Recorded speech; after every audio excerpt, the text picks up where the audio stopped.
Estamos en vivo. Y ahí te la doy, Nelsi. Ya puedes compartir, Nelsi. Su función de compartir pantalla se habilitó. Sí, aparece. Bueno, buenas tardes. Nuevamente estamos ahorita en vivo. Pena con ustedes. Tuvimos algo de problemas técnicos. En este momento resueltos. Esperemos que no haya más interferencias. No tenemos en este momento alteraciones de internet, pero había algo en la plataforma de Facebook. Continuamos con la doctora Nelsi, que está con nosotros, neuropsiquiatra del Instituto Neurológico del Pacífico. Listo, Nelsi, te dejo ahí. Listo. Bueno, gracias a todos por conectarse. El día de hoy, como les decía anteriormente, vamos a hablar de deterioro cognitivo y demencia.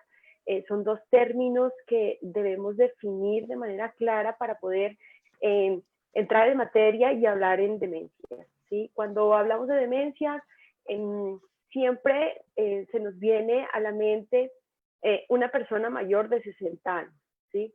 Y no, la edad es un factor de riesgo independiente, como vamos a ver, pero no necesariamente todas las personas mayores de 60 van a tener demencia. Ese es un término que hay que aclarar. En la medida que nosotros envejecemos, existe también un declive cognitivo, y eso es normal después de nuestros 60 años. A medida que la edad avanza, este deterioro va a aumentar, y no necesariamente es demencia.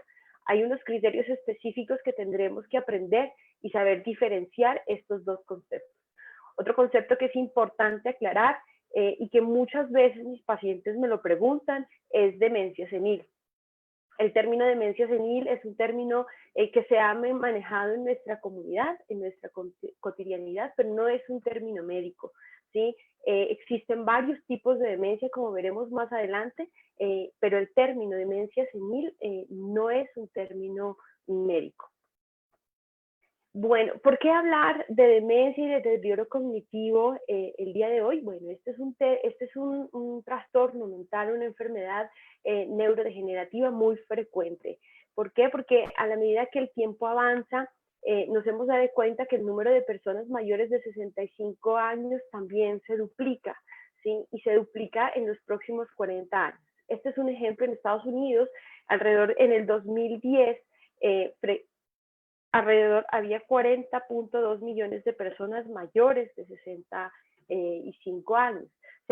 Se considera que para el 2050 este número se duplicará a 88.5 millones de personas adultas mayores. ¿Esto qué significa y por qué se da?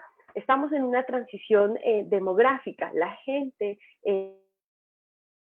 vive más tiempo, ¿no? ¿Y por qué vive más tiempo? Pues porque hay mucha prevención en enfermedades cardiovasculares, ¿sí?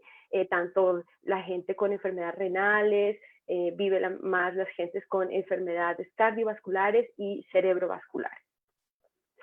En la medida en que la población envejece, hay muchas más enfermedades, ¿no? Y hay términos cognitivos que debemos definir. En este día hablaremos de tres términos. Uno es diferenciar entre un envejecimiento cognitivo normal. El segundo, definir entre un deterioro cognitivo leve, que es una frontera entre el envejecimiento cognitivo normal y una demencia. Y el último término de esta charla será definir qué es una demencia. Esta charla nos dará la introducción para hablar de diferentes tipos de demencias más adelante. Los trastornos neurocognitivos son muy frecuentes, cada vez más frecuentes, y esto trae grandes implicaciones, tanto a nivel personal, el paciente que presenta demencia, su entorno también se ve afectado, ¿sí? La familia, el cuidador de ese paciente con demencia, los costos de salud también se ven afectados, porque el manejo de una persona con demencia implica un manejo multidisciplinario, un manejo a largo plazo, junto con todas las comorbilidades que el paciente con demencia puede tener, ¿sí? Desafortunadamente, todos los pacientes con demencia y los diferentes tipos de demencias, la mayoría no tiene tratamientos modificadores de la enfermedad. Es por eso que actualmente la Organización Mundial de la Salud está muy enfática y trabajando en políticas de salud pública para la prevención de demencia. Y es así como el deterioro cognitivo normal, en la medida en que nosotros envejecemos, tiene un continuum con demencia. Y es por eso tan importante, y lo recalco, entender y definir y aclarar todos estos conceptos. En esta gráfica nosotros vemos un continuum. Pasamos de una normalidad, una normalidad cognitiva que se ve deteriorando con el paso de los años. Posteriormente vemos un deterioro cognitivo leve. Esta es la frontera con una demencia. Todo esto irá transcurriendo con el paso del tiempo y somos nosotros los encargados de definir la etapa, dar un diagnóstico preciso para tratar de modificar este continuo. La demencia sí es un problema de salud pública, como ya lo habíamos dicho. Miren, aproximadamente en el 2015 teníamos aproximadamente de 30 millones de personas con demencia, pero a la medida que pasa el tiempo se aproxima que en el 2050 habrán alrededor de 130 millones de personas con demencia. Estos pacientes principalmente se encuentran en países con ingresos bajos o medios, es decir, África, América, ¿sí? Es por eso también a nosotros tan importante conocer, hacer un diagnóstico y un tratamiento. Las demencias, a medida que la edad avanza, su prevalencia también avanza, como vemos en la tercera gráfica. Hablemos entonces de un deterioro cognitivo normal, ¿sí? ¿Qué pasa cuando, qué dominios cognitivos se ven afectados a mayor edad, ¿sí? Entonces, esto es una heterogeneidad, ¿no? El envejecimiento cognitivo no tiene un espectro claro, pero sí hay dominios cognitivos que pueden prevalecer, como la velocidad de procesamiento, la atención, funciones ejecutivas. Eso pasa en un deterioro cognitivo normal. En los dominios podemos ver cuáles cambian. Unos van a estar permanentes en el tiempo y hay estadísticas que dicen que, de hecho, algunos dominios cognitivos pueden mejorar, ¿sí? ¿Y cuáles son estos? Memoria semántica, el vocabulario, conceptos básicos que los adquirió en el tiempo, esos van a prevalecer y no se van a deteriorar, ¿sí? ¿Cuáles son los dominios que se deterioran? Los más fluidos. Esto quiere decir velocidad de procesamiento, la capacidad que el individuo tiene para resolver problemas y también para manipular información. Esto va a disminuir en el tiempo con una desviación estándar de 0.02 por año. ¿Cuáles son los cambios que nos van a ayudar a nosotros en nuestra consulta a definir si se trata de una demencia? Principalmente en este cuadro hablaremos de Alzheimer y un deterioro cognitivo normal. El paciente con deterioro cognitivo normal, frecuentemente va a tener olvidos, pero estos olvidos él con pautas los podrá recordar. Es decir, si se le olvida una llave, si nosotros le preguntamos, bueno, pero haz un recorrido mental de por dónde estuviste, es probable que el paciente encuentre sus objetos. A diferencia de Alzheimer, donde el paciente no va, ni con pautas, no va a identificar estos olvidos, ¿sí? La orientación en el paciente con deterioro cognitivo normal estará conservada. En algunos casos va a tener errores en el chequeo de listas. Por ejemplo, si hace una lista de mercado, es probable que en algunas cosas se salte, pero también con pautas tratará de recobrar, ¿no? El paciente con envejecimiento cognitivo normal puede aprender cosas nuevas, le costará dificultad, pero los puede hacer, a diferencia de Alzheimer, ¿sí? El paciente con envejecimiento cognitivo normal podrá confundirse en el tiempo, ¿sí? Es muy frecuente, tanto en fecha, principalmente, pero con pautas nuevamente el paciente lo podrá recordar. A diferencia de Alzheimer tiene una desorientación temporoespacial que va progresando en el tiempo. Los pacientes con envejecimiento normal tienen problemas tanto en atención sostenida como en atención dividida, ¿sí? Esto hace que el paciente tarde mucho más en entender órdenes, en aprender cosas nuevas, ¿sí? también tiene dificultad en seleccionar diferente información y manipularla, ¿sí? Es probable que el paciente con envejecimiento cognitivo normal no pueda inhibir estímulos irrelevantes y produzca distractibilidad. El paciente con Alzheimer, el deterioro del cálculo, el paciente perderá funciones cognitivas que anteriormente las tenía, como el cálculo, como el manejo de dinero, la independencia para salir a las calles, ¿sí? Empezará con un juicio disminuido y un retraimiento social. Si estos dominios cognitivos aún nos generan confusión, ¿qué hallazgos vamos a encontrar en una tomografía con un paciente con deterioro cognitivo normal? Es normal, ¿sí?, que encontremos cierta disminución en la sustancia gris, como vemos aquí en las líneas, en las flechas rojas, donde encontraremos una mínima atrofia a nivel frontal, ¿sí?, y temporal. Esto se produce porque hay una disminución del tamaño neuronal, y una disminución en la conectividad, disminución en el número de dendritas, ¿sí?, a nivel que nosotros envejecemos. También que encontraremos que hay una disminución a nivel de hipocampo, porque en el envejecimiento normal disminuye el tamaño del hipocampo, pero no tanto como en una demencia tipo Alzheimer, ¿sí? Esto lo podremos definir en una escala donde mira la atrofia de temporal medial, donde divide entre 1, 2, 3, 4, donde 3, 4 implica una mayor atrofia y nos habla de una demencia, probablemente Alzheimer. En la gráfica y en la tomografía cuarta, nos mira que en el envejecimiento normal no va a haber ninguna disminución a nivel parietal, principalmente en precunia, ni en cíngulo posterior, que son signos importantes para hacer el diagnóstico por neuroimagen de enfermedad de Alzheimer. Entonces, ¿cuál es la diferencia? Y vamos a hablar de, ya diferenciamos un paciente con deterioro cognitivo normal, ¿sí?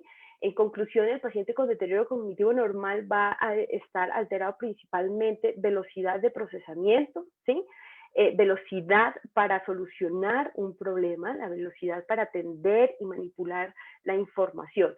Si este dominio está afectado, probablemente se vean afectados otros dominios como la atención y funciones ejecutivas. Estos dominios no van a generar ninguna discapacidad, tanto en sus actividades instrumentadas como sus actividades de la vida diaria.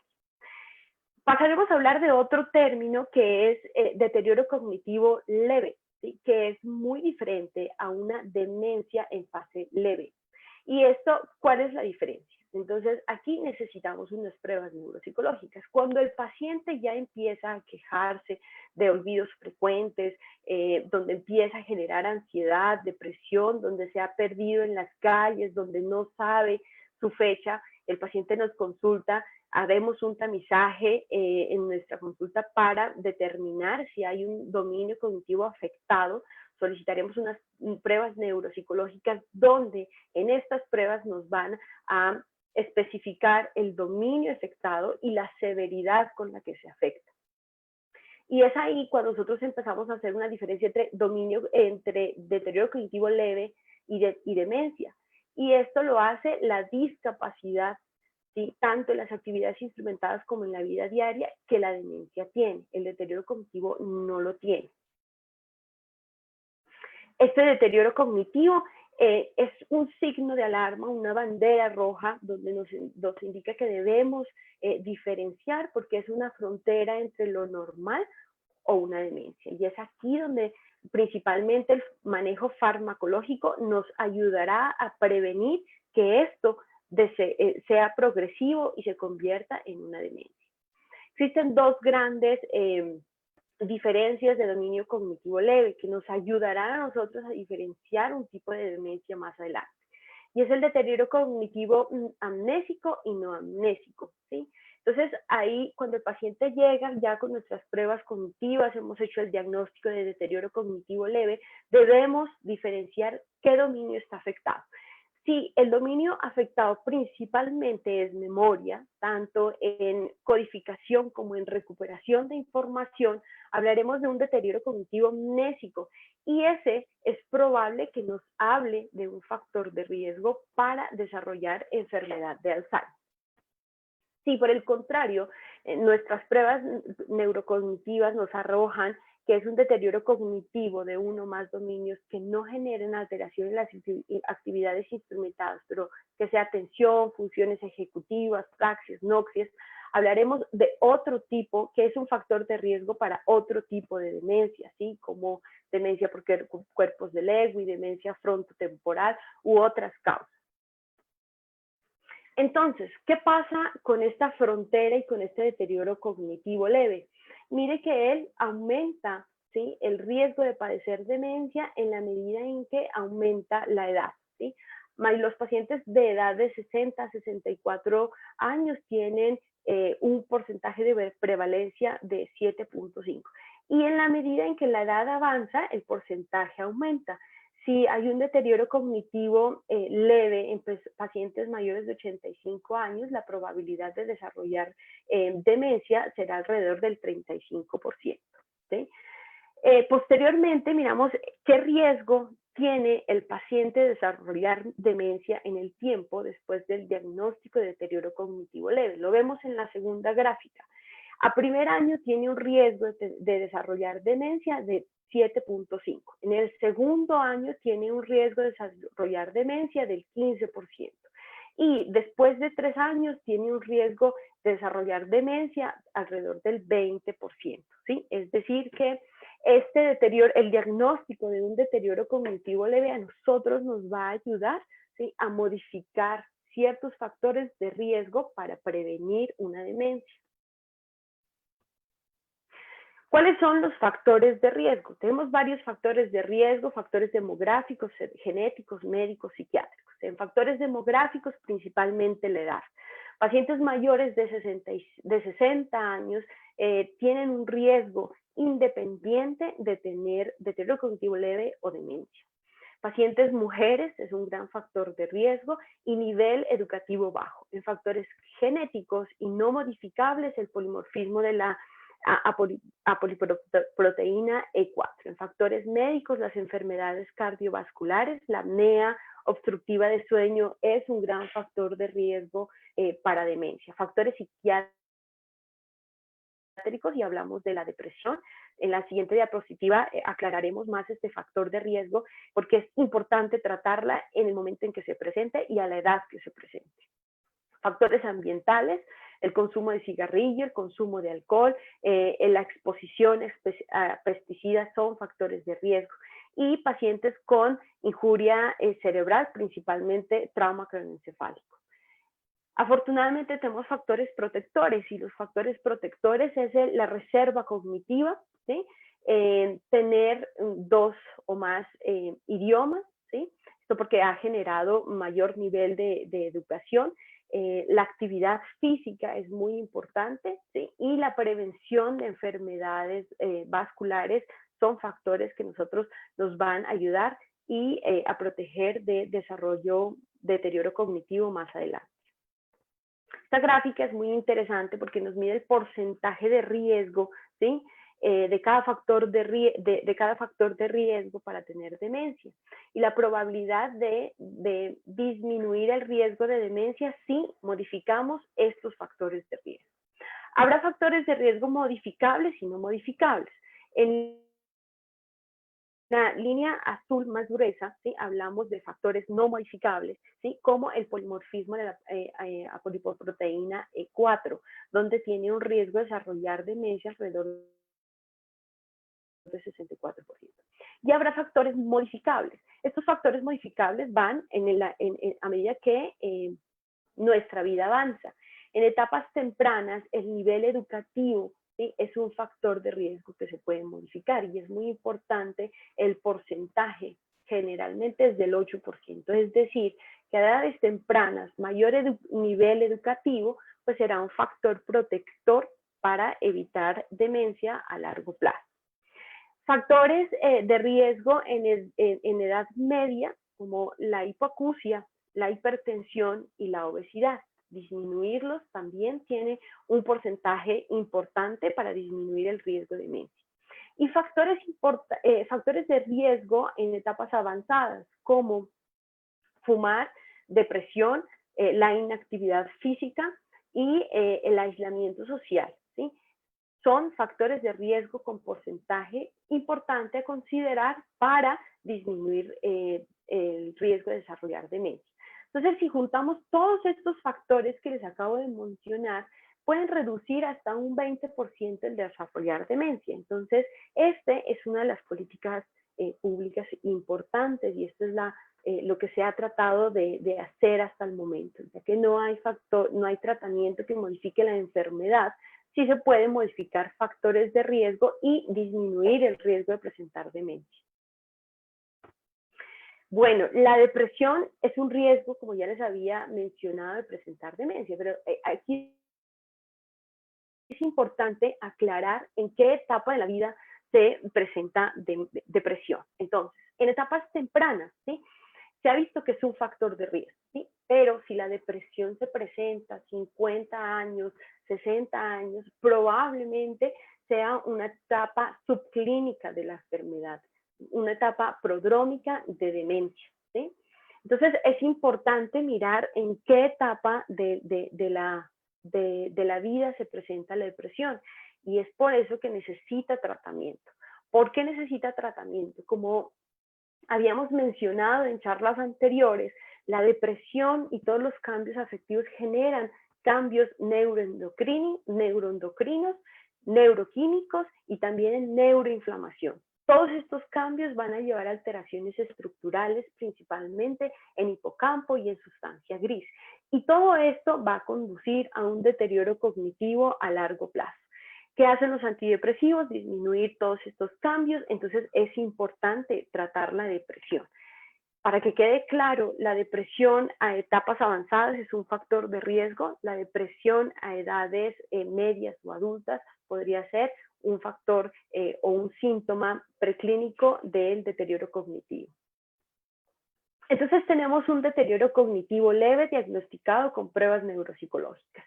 Ya lo definimos, si era amnésico. Si era amnésico y su principal dominio cognitivo afectado es memoria, es probable que este deterioro cognitivo sea la fase preclínica de una enfermedad de Alzheimer, ¿sí? Si el deterioro cognitivo es mnésico y está acompañado con otros dominios cognitivos, probablemente estemos hablando de una demencia vascular. Si está afectado memoria, afectado funciones ejecutivas o atención, probablemente hablemos de una depresión. Entonces, sí, las pruebas neuropsicológicas aquí son muy importantes y que nos definan la intensidad o la severidad de la afección del dominio cognitivo nos van a ayudar más a enfocarnos qué tipo de demencia tiene como factor de riesgo o a qué tipo de demencia nos estamos presentando. Si el deterioro cognitivo es no amnésico, ¿sí? Y podemos sospechar en una demencia frontotemporal, en una demencia por cuerpos de Lewy, en una demencia vascular. Esta imagen a mí me gusta mucho porque aquí nos muestra los cambios en neuroimagen, tanto en resonancia magnética como en PET con FDG, beta amiloide o con proteína tau. Vamos a enfocarnos en las dos primeras imágenes donde vemos resonancia magnética y un PET con FDG. Vamos a ver pacientes con cognición normal, deterioro cognitivo leve y en demencia. Y vamos a ver cómo son los cambios a nivel estructural. Cognición normal, no vemos absolutamente nada. En deterioro cognitivo leve ya empezamos a ver una disminución de volumen generalizado y algo de atrofia a nivel hipocampal. En PET con FDG ya empezamos a notar una disminución en su metabolismo, principalmente parietal. Y en demencia, los hallazgos importantes va a ser una disminución también de volumen generalizado, pero ya más prominente, ¿sí? Una atrofia a nivel del temporal medial con una escala de 3-4, ¿sí? Y en hallazgos en PET con FDG vamos a notar un hipometabolismo a nivel de la precuña, en cíngulo posterior y a nivel generalizado. Entonces, ¿qué es demencia? Pues ya demencia entramos a definir que es uno o más dominios cognitivos afectados y que estos dominios afectados ya alteren nuestras capacidades o nuestras actividades instrumentadas o nuestras actividades de la vida diaria, ¿sí? Es decir, este paciente que se quejaba de olvidos frecuentes, además de olvidos frecuentes, se queja de desorientación en tiempo, espacio, ya no es capaz de salir solo a su banco a retirar su pensión, no sabe dónde deja la pensión, ¿sí? No sabe dónde deja sus objetos personales, es incapaz de aprender cosas nuevas. Le tomamos unas pruebas neuropsicológicas, tenemos un dominio afectado tipo amnésico, con otro tipo, con orientación, y estos generan ya disfunciones, actividades de la vida diaria. Estamos hablando de demencia. El mundo de las demencias es muy amplio. Entonces, ya que hacemos el diagnóstico general de demencia, entraremos a estudiar qué tipo de demencia estamos hablando, ¿sí? Bueno, cuando hablamos de demencias en general, no solo hablamos de un deterioro en las funciones cognitivas, ¿sí? En la medida que la enfermedad avanza, vienen síntomas, ¿sí? que nos van acompañando. Y esta es una presentación de síntomas que vienen, una asociación de síntomas tanto neuropsiquiátricos como cognitivos, ¿sí? Paciente con deterioro cognitivo va a tener síntomas conductuales, y de estos síntomas conductuales principalmente podemos ver la agresividad, ¿sí? Síntomas afectivos en la medida que avanza la enfermedad, y principalmente el paciente se deprime porque algunos pacientes se van a dar cuenta de sus fallas cognitivas, de sus fallas mnésicas, de la capacidad de supervisión de terceros. Síntomas psicóticos en etapas moderadas avanzadas, ¿sí? Ideas paranoides, ideas celotípicas son muy frecuentes, ¿sí? Los síntomas motores, la inestabilidad en la marcha, las caídas, trastornos del sueño son muy frecuentes, principalmente insomnio, y los cambios de personalidad. En algunos estudios nos documentan que efectivamente hay ciertos tipos de personalidad que se pueden acentuar en etapas moderadas a severas de la enfermedad. Es por eso que hablar de demencias no solo es hablar de un deterioro cognitivo, ¿sí? Es hablar de un deterioro cognitivo más síntomas afectivos, más síntomas psiquiátricos. Y esto genera una disfunción no solo en el paciente, sino en la familia, ¿sí? Porque este paciente pierde su independencia, necesita de terceros. El cuidador que tiene a su cargo un paciente de demencia también necesita ayuda. Alrededor del 40% de los cuidadores de personas con demencia es probable que sufran de trastornos depresivos o trastornos de ansiedad. Es por eso que una familia que tiene un paciente con demencia es probable que la padezcan toda la familia, ¿sí? A diferencia de otro tipo de enfermedades como la diabetes. Bueno, ya hicimos el diagnóstico de demencia, entonces entramos a ponerle un título a esa demencia, ¿sí? Entramos a estudiar ese tipo de demencias. Entonces, las demencias se pueden clasificar por topografía, corticales, subcorticales. Entre ellas tenemos subcorticales, enfermedad de Parkinson, corticales, enfermedad de Alzheimer. En etiopatogenia, ¿sí? ¿Cuál sería la causa? ¿Sí? Puede ser traumática por un trauma craneoencefálico, ¿sí? Puede ser por alteraciones en la lipoproteína A, beta-amiloide, que estamos hablando de Alzheimer. Hablamos también la velocidad de evolución de la enfermedad, si es rápidamente progresiva, cuando hablamos que un deterioro cognitivo ha sido tan acelerado que en menos de 2 años ha perdido su capacidad de independencia. Hablamos, por ejemplo, como enfermedad por priones. También la edad de inicio es muy importante definir a qué edad, ¿sí? Pacientes que presenten deterioro cognitivo mayor de 65 años, probablemente hablamos de una demencia de inicio tardío.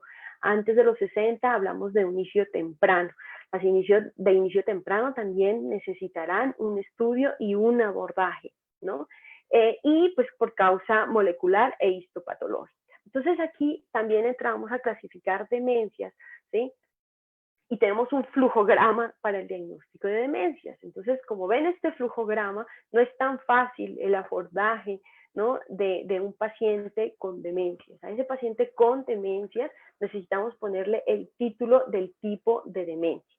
Tenemos demencias neurodegenerativas. En estas demencias neurodegenerativas tenemos principalmente la demencia por Alzheimer, seguido de demencia vascular, demencia por cuerpos de Lewy, y la cuarta es demencia frontotemporal, ¿sí? Tenemos por demencias secundarias, por ejemplo, por tumores, por enfermedades, por problemas en vitaminas, como déficit de vitamina B12, por infecciones, VIH, sífilis, ¿no? Tenemos causas por tumores, puede haber deterioro cognitivo. Entonces son múltiples causas que debemos de estudiar, ¿sí? Tenemos que, ante este abordaje paciente con sospecha de demencia, le pediremos pruebas neuropsicológicas, posteriormente pediremos un estudio de neuroimagen, posteriormente pediremos un electroencefalograma, punción lumbar, vitaminas, miraremos cuadros infecciosos, etcétera, para ir abordando hacia qué tipo de demencia nos encontramos. Como les habíamos mencionado, la principal demencia es Alzheimer. Esta charla no es para hablar de Alzheimer, esta diapositiva la dejo aquí porque nos da la entrada para seguir hablando de diferentes tipos de demencia. Alzheimer es una enfermedad neurodegenerativa, la principal enfermedad neurodegenerativa, donde está involucrado cambios estructurales macroscópicos y microscópicos. Esta es una enfermedad que tiene alteraciones microscópicas, tanto en alteraciones en el metabolismo de las lipoproteínas como alteraciones en la fosforilación de la proteína tau. Son cambios estructurales que van a generar muerte neuronal y diferentes cambios neurodegenerativos y progresivos. Aquí en cambios macroscópicos, pues miraremos una disminución de sustancia gris, un aumento en la talla ventricular y un aumento, y una disminución del volumen en hipocampo. Miren, como pueden ver en esta gráfica, la enfermedad o la demencia tipo Alzheimer comienza antes de que los síntomas aparezcan, ¿sí? Es decir, que ya hay cambios a nivel cerebral, principalmente cambios y depósitos de beta-amiloide, por lo menos unos 5 años antes de que las manifestaciones, los síntomas clínicos se hagan presentes. Después de los depósitos de beta-amiloide, que en una próxima charla hablaré más detalladamente su fisiopatología, viene alteraciones en la fosforilación de la proteína tau, ¿no? Y posteriormente ya miramos cambios estructurales. Cuando ya vemos cambios estructurales en estudios de neuroimagen, es probable que ya empezamos a ver síntomas, ¿sí? Tanto en deterioro cognitivo como en funcionabilidad. Por eso que la historia natural de la enfermedad dura alrededor de 8 a 10 años, ¿no? Y el 15 al 20% del deterioro cognitivo leve van a presentar demencia, ¿sí? Con esto les doy la puerta de entrada, ¿sí?, a definiciones y conceptos muy importantes para el abordaje de un paciente con demencia. Diferenciar a un paciente con demencia de un deterioro cognitivo normal, ¿sí? Existen manejos farmacológicos para demencia, pero estos manejos farmacológicos no es para modificar la enfermedad. La enfermedad la podemos modificar en etapas preclínicas y leves, ¿sí? Y se puede modificar con ejercicio, modificando factores de riesgo, ¿sí? Mejorando ejercicio, con rehabilitación cognitiva, que mis compañeros lo hablarán más adelante. Aquí les dejo mi información para preguntas. Muy bien, Nelcy, muchas gracias. Nelcy Oñate, neuropsiquiatra del Instituto Neurológico del Pacífico, fue quien nos acabó de dar esa genial conferencia. Gracias por esta conferencia que realmente es un abrebocas a lo que es la enfermedad de deterioro cognitivo. En otras oportunidades tendremos momento para seguir hablando de ella y que Nelcy nos ahonde propiamente de Alzheimer y demás, quienes están interesados. Ahorita seguimos con la parte de neurorehabilitación cognitiva. Vamos a darle paso a Mónica Kira. Permítame un segundo. Hacemos cambio de presentación. Mónica, ¿estás por ahí? Perfecto, Mónica, ya está tu presentación al aire. Presento a Mónica. Mónica Patricia Kira Mosquera es neuropsicóloga con amplia formación en rehabilitación cognitiva. Es parte del equipo también del Instituto Neurológico del Pacífico y le doy paso para que continúe con ustedes. Mónica, bienvenida. Hola, muy buenas tardes. Bueno, muchas gracias, Doc. Queremos compartir con ustedes un poquito acerca de lo que estamos haciendo en el Instituto Neurológico del Pacífico con los pacientes que presentan deterioro cognitivo y demencias a través de la terapia de rehabilitación cognitiva que manejamos desde el Instituto Neurológico del Pacífico. Entonces,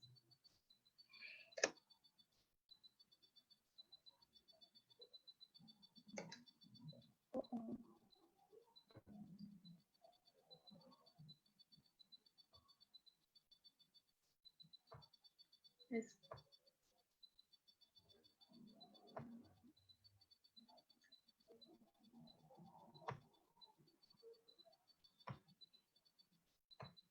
ok, ya, ahí puedo pasar. Bien.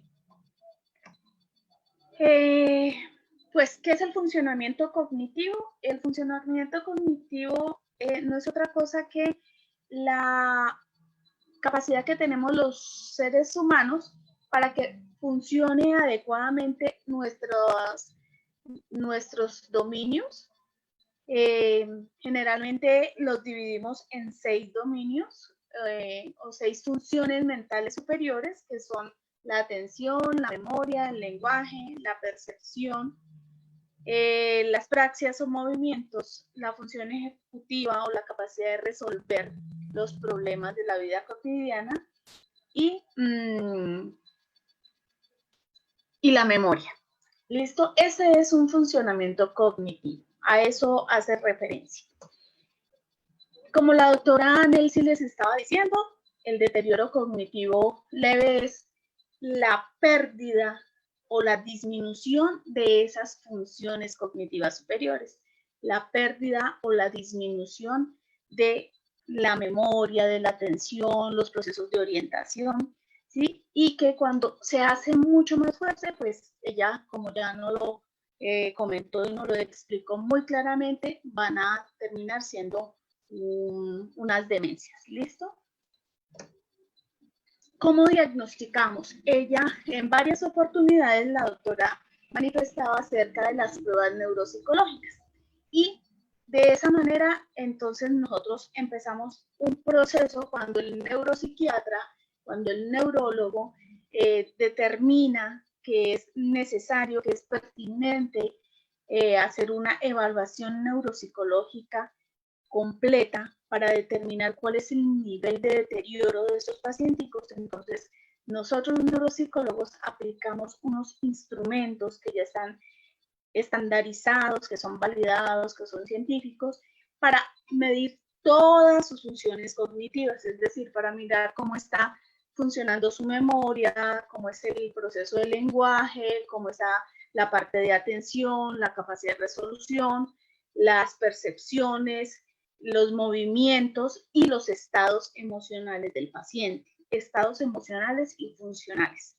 Eso se hace a través de unos protocolos que, como ya les conté, están estandarizados. Es absolutamente necesaria la valoración neuropsicológica para determinar cuáles son los dominios que están afectados en estos pacientes.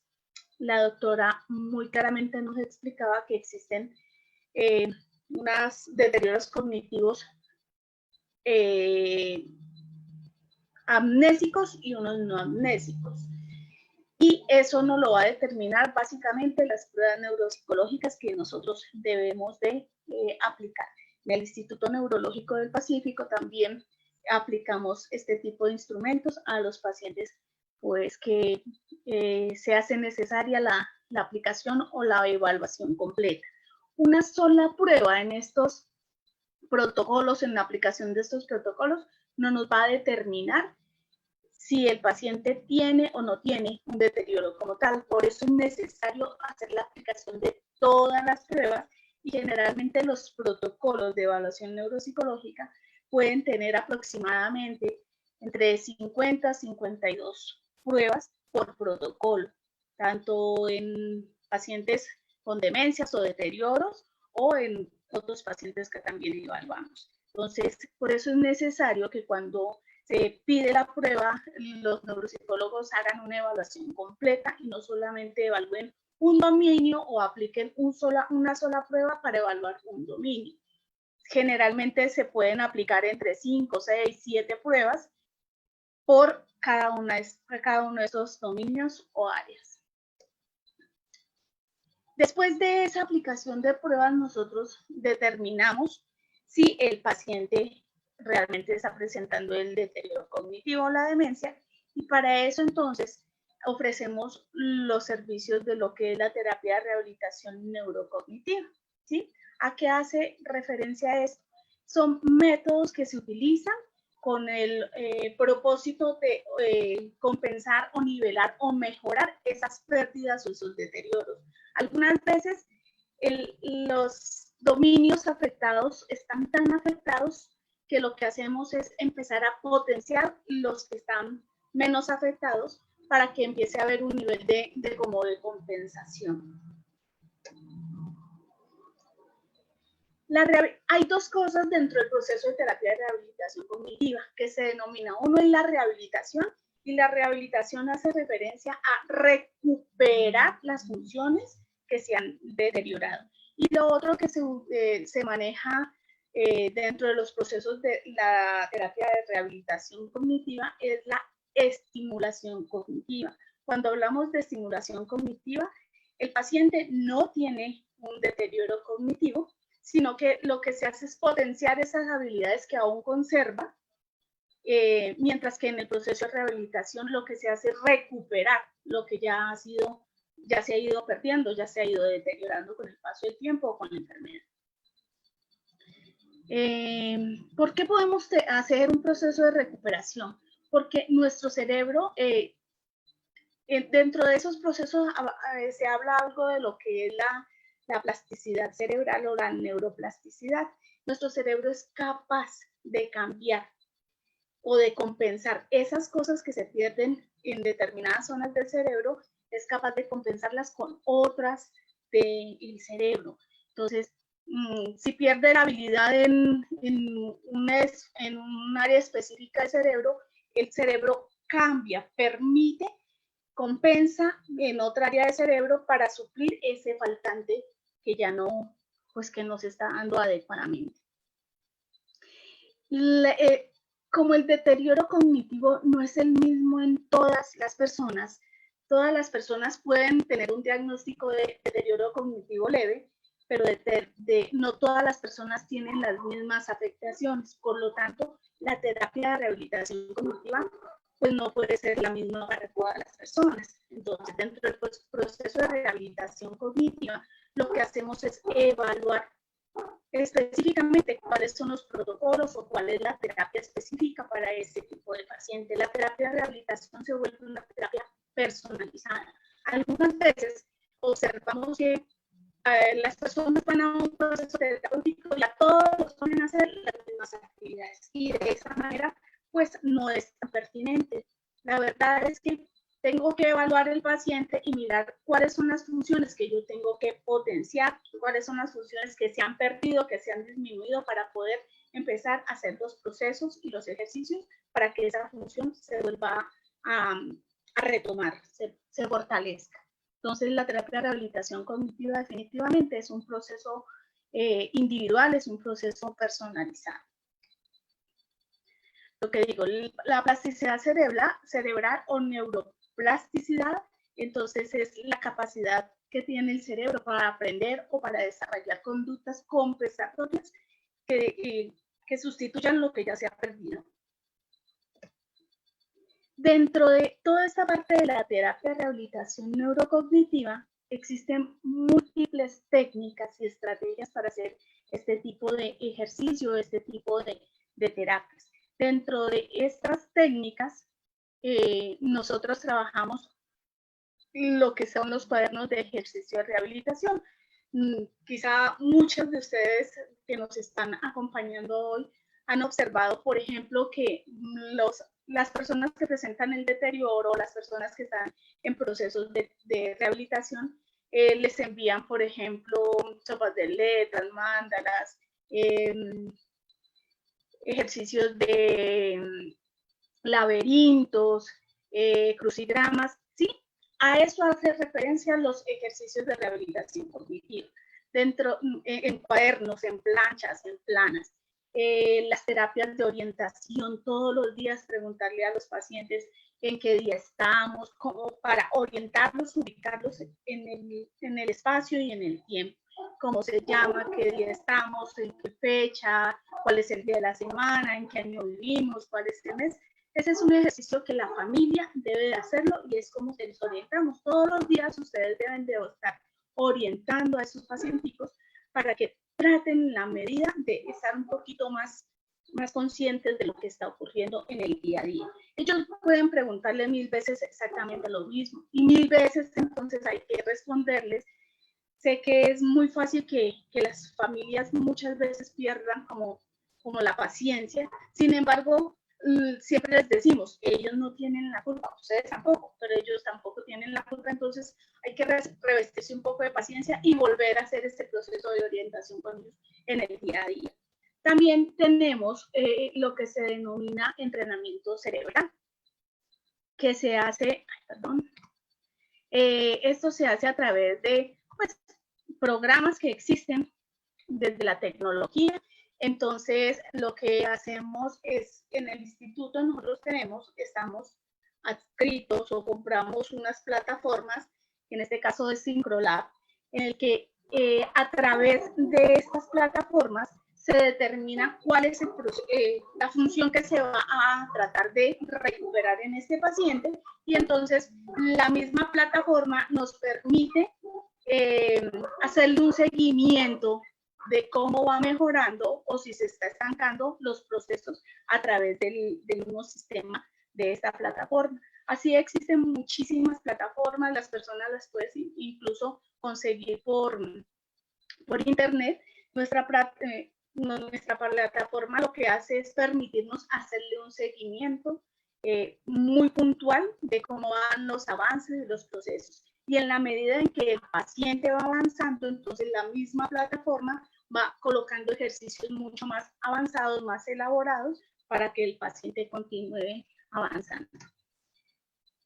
Otra de las técnicas es la neurotecnología para este tipo de terapias. Dentro de esta parte de la neurotecnología es tecnología avanzada, tecnología de punta, son equipos que han permitido estimular propiamente las ondas cerebrales que trata de regular, de equilibrar. Si hay ondas que están muy disparadas y tienen al paciente muy alerta o están muy disminuidas y entonces el paciente está adormilado, muy disperso, entonces lo que va a hacer este tipo de equipos es como tratar de sincronizar esas ondas y permitir que tengan un mejor resultado, una mejor adecuación, un mejor funcionamiento dentro de todo ese proceso de rehabilitación. Estas técnicas o neurotecnología están basadas en lo que es el electroencefalograma, son procedimientos, todos estos son procedimientos o todos estos son equipos que permiten procedimientos no invasivos, no producen ningún tipo de dolor, no transmiten ningún tipo de energía. Clínicamente está demostrado que tienen un muy buen avance, más o menos entre un 10 y un 40%. Consta de varias sesiones, sin embargo, no se perpetúa como otro proceso terapéutico que podamos ver en el común. Hablamos de que a través de esta técnica nosotros hacemos procesos durante el año máximo de 72 sesiones máximo. Cuando decimos no, como que está un poco pegado, entonces continuemos, el máximo en un año.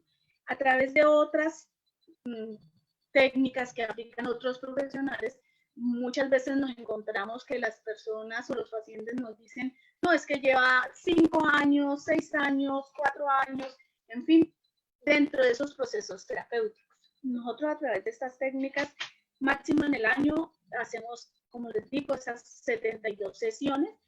Nuestros pacientes pasan por todos nuestros equipos. Ahorita ya les cuento en qué consisten nuestros equipos y van a tener muy buenos resultados. Estas técnicas de la neurotecnología están basadas o están fundamentadas en todo lo que es el proceso de neuroplasticidad.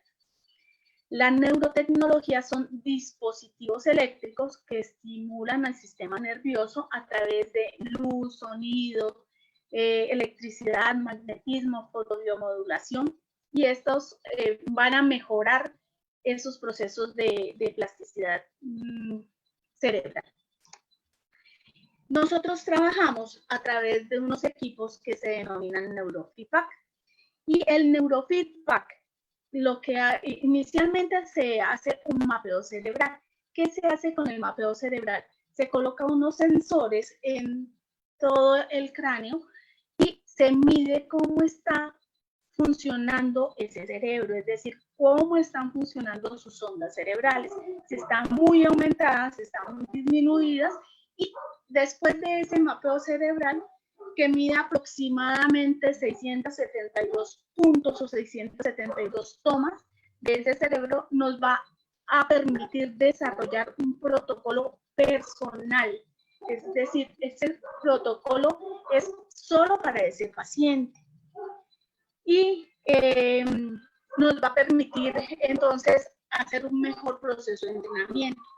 Para las personas que de pronto conocen un poco más sobre el neurofeedback, entenderán que existen dentro de esto protocolos universales y son muy buenos. Sin embargo, nosotros preferimos hacer un protocolo personalizado a través de un mapeo cerebral.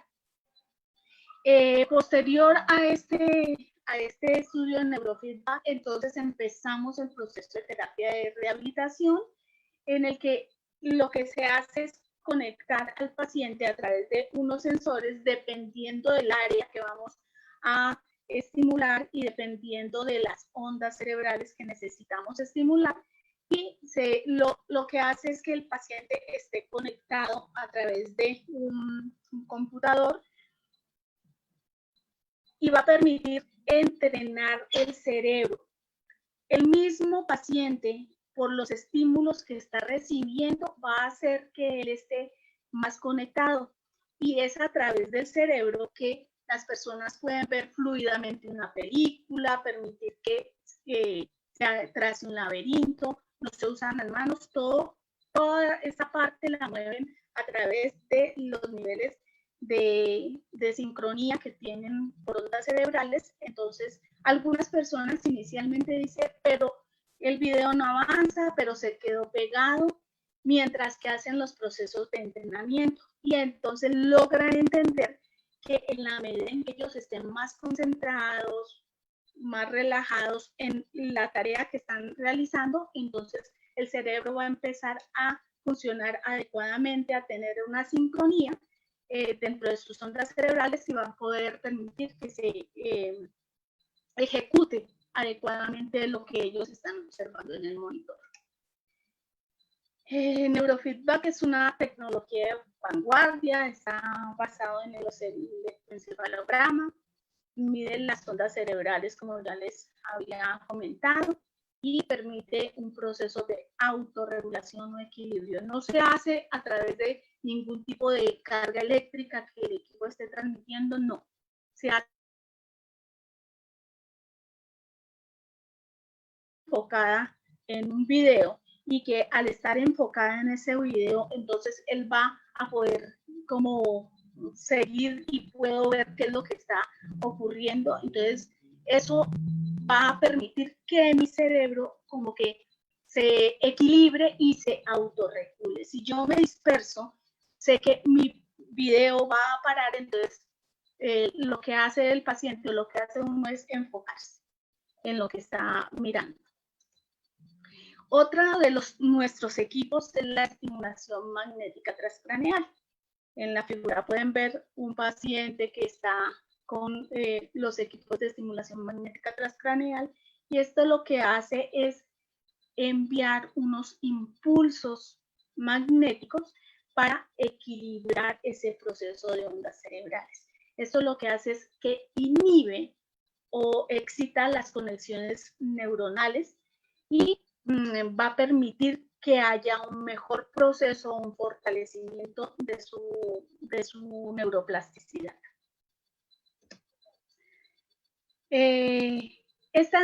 Dentro de este proceso de estimulación magnética transcraneal, después de traumatismos craneoencefálicos, deterioros, accidentes cerebrovasculares, nosotros hemos observado que tienen muy buenos resultados y podríamos decir desde nuestra experiencia que hemos observado pacientes que vienen de procesos muy largos de terapias. Sin embargo, nosotros observamos a través de estos procesos que después de la quinta, sexta sesión, los familiares y muchas veces los mismos pacientes refieren una mejoría del 10, del 15, del 20%. Hay personas o hay pacientes que hemos encontrado en las que los familiares dicen, no, mire, es que lleva no sé cuánto tiempo sin dormir adecuadamente, no nos dejan dormir.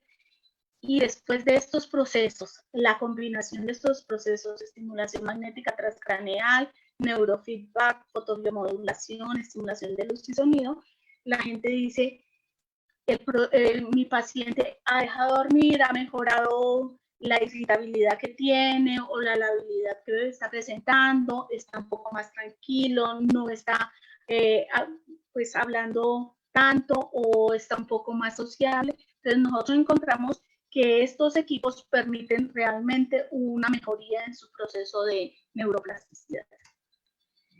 Este es otro equipo que se denomina un equipo de estimulación de luz y sonido, en el que permiten mejores procesos de relajación, mejorías en los procesos de sueño, permite que la persona sienta, se estimulan ciertas ondas cerebrales que va a permitir que las personas estén un poco menos estresadas y es un complemento muy importante en los entrenamientos de neurofeedback.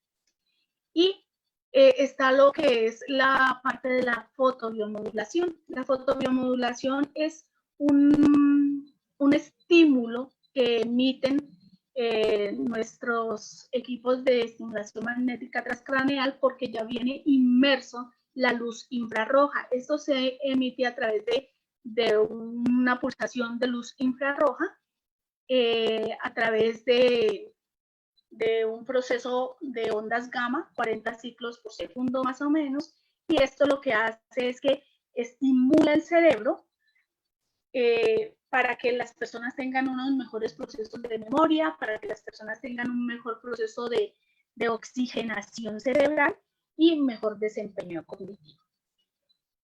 Todos nuestros pacientes en el Instituto Neurológico del Pacífico, dentro de cada sesión pasan por estos equipos, ¿sí? Cuando nosotros tenemos a nuestro paciente conectado aproximadamente 25 minutos en neurofeedback, de ahí hace un proceso de estimulación magnética transcraneal de más o menos 20 minutos y posteriormente un proceso de estimulación de luz y sonido o algunas veces CES de aproximadamente 15 minutos. Las terapias duran 1 hora más o menos y mientras ellos están conectados, nosotros estamos con ellos también trabajando todo lo que es la parte de ejercitación a través de los cuadernos que le digo o a través de nuestra plataforma en Syncrolab, donde está reforzando todos estos procesos o estos dominios que están siendo pues, alterados.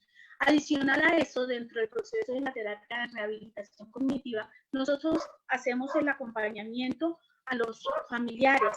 La doctora Nelcy nos explicaba que muchos de los familiares o de los cuidadores obviamente van a terminar con cuadros de ansiedad, de depresión, y nosotros hacemos también ese proceso de acompañamiento. El cuidador pues no lo podemos dejar de lado, sino que ellos también están inmersos en estos procesos de terapia de rehabilitación. Muy bien, en resumen, ¿para qué nos sirven todos estos procesos de terapia de rehabilitación neurocognitiva? Esto lo que va a hacer es mejorar los procesos de memoria, disminuir estados de ansiedad, mejorar procesos de aprendizaje en adultos, pero también en niños, mejorar todo lo que es la parte de sueño, la capacidad de atención, mejorar los niveles emocionales, disminuye la depresión, mejora procesos de cefaleas, migrañas,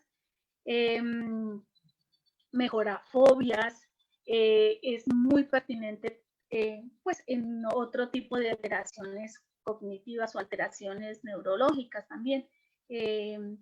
Nada, pues contarles que en el Instituto Neurológico del Pacífico estamos a disposición de ustedes, dispuestos a colaborarles y a resolver las dudas que ustedes deseen. Les agradezco mucho este tiempo, les agradezco mucho la atención que nos han prestado. Muchas gracias y quedo atenta. Muchas gracias, Mónica, por tu excelente conferencia. Vamos a darle paso ahora a Diana Quiguanás, que es nuestra experta en neurorehabilitación. Diana, ¿nos escuchas? Hola, Doc. ¿Sí? ¿Me escuchan? Perfecto, Diana. Mónica, no te vayas porque de todas formas ahorita al final de la conferencia vamos a tratar de darle respuesta a algunas de las preguntas de quienes nos están escuchando. Claro que sí. Perfecto, Diana, ahí estamos viendo ¿En mi tu pantalla? pantalla. Perfecto, sí la vemos. Solo falta que le des ampliar y listo. ¿Me dice, doctor? ¿Todo? Perfecto, ahí ya estás en la presentación. Listo. Bueno, muy buenas tardes para todos. La idea de hoy es poder hablar un poquito de los trastornos neurocognitivos y los procesos de neurorehabilitación. Me ha parecido supremamente interesante lo que hace el Instituto Neurológico del Pacífico, lo comentaba internamente con el doctor Andrés y le decía que realmente lo que realiza la doctora Mónica es supremamente hermoso frente al manejo que se realiza con los pacientes.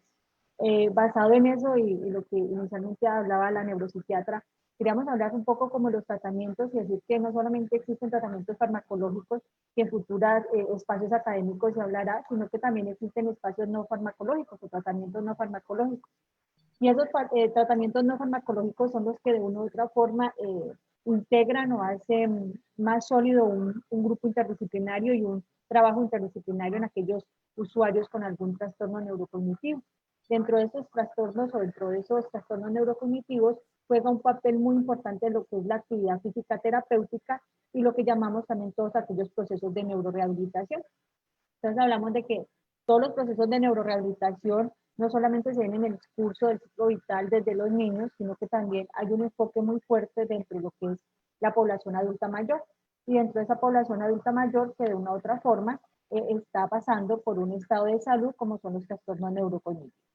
Entonces decimos que cuáles son aquellos objetivos o cuáles son esos objetivos dentro de los procesos de neurorehabilitación de poder intervenir aquellos usuarios que de una u otra forma presentan un trastorno neurocognitivo. Hablamos que esos objetivos están o se encaminan en estimular o mantener las capacidades mentales que no están deteriorados como consecuencia pues, de ese proceso degenerativo.